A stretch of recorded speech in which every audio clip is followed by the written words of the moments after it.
Morning, my name is Scott Wickens. I'm a Senior Site Supervisor for DWHP. I'm going to run through one of our recent jobs. It's the Tunbridge Wells Boys Grammar School sixth form block. We've got a radiator circuit that feeds 25 radiators, and we have a hot water system that feeds 12 toilets and basins, and there's a few other cleaner sinks, water fountains inside the building too. So if we have a little look at the installation, we've got a pair of Worcester system boilers with the flow header underneath. This comes as a packaged kit that we built up on site with the frames. Each boiler is 50 kilowatts, so we've got a total of 100 kilowatts for the system. We have got it connected on a open flue system, which we had a firm come in and run the flue through the building and up and straight through the roof. We've got, because it's an open flue system, we've had to ensure that we've got the correct ventilation in the louvered doors. This is where the boilers take air from the room itself, hence why we've got the louvered doors. So if we look underneath the boilers, we've got a pump on each boiler, and that pump circulates the heat from the boiler around this flow header and through a low loss header here. So the pumps just work the boiler's flow and return back through here, and then we have our secondary side where we have our variable temperature pump for the radiator and our CT pump for the hot water cylinder that takes the water off through to the system. These are Grundfos Magna-free twin-headed pumps, and they work. They share the load, so this will run for X amount of time, and then the second head will run when it swaps over. So it balances the load between each head, and you don't burn out pump heads over the other. We've got a dosing pot. This is simply to put inhibitor into our system, and it also enabled us to put a cleaner in the system when we had it flushed, and then it just gets shut off via these valves, and then it's separate from the system. We drain it out so there's no water sitting inside it, and then it just sits there, and it's for future dosing and cleaning if the system had to be drained down.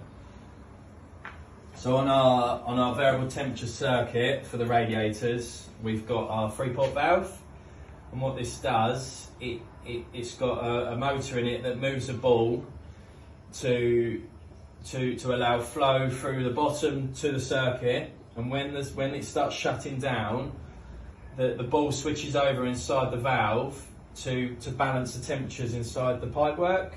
So this will be linked to a outside air temperature sensor, and say it gets hotter outside one morning, the boilers don't need to work as hard, so this starts shutting down, so we don't have 80 degrees flow temperature running through the heating system. It can start coming down, so it's not working the boilers as hard, and then the people inside the building won't notice a change in temperature. This is our CT constant temperature pump setup. So it's just a pair of primary flame returns that run round and into the coil for our cylinder. This is an unvented cylinder. We've used a mega flow here. I believe this is a 250 litre cylinder, and it's got all the necessary controls to make this compliant. So it's got the temperature and pressure relief valve built into the top of the tank, and then we have our pressure reducing valve and pressure relief valve on the cold inlet to the cylinder. We have our ton dish with the correct measurements on the D1 and the D2 off of the ton dish, and then we have our motorised 2-port valve that shuts down the boilers when the temperature of the cylinder has been satisfied at 60 degrees. This here is our heating expansion vessel. So this has been sized to, especially for our central heating system, and it's got a diaphragm inside the expansion vessel, and when water gets hot, it expands.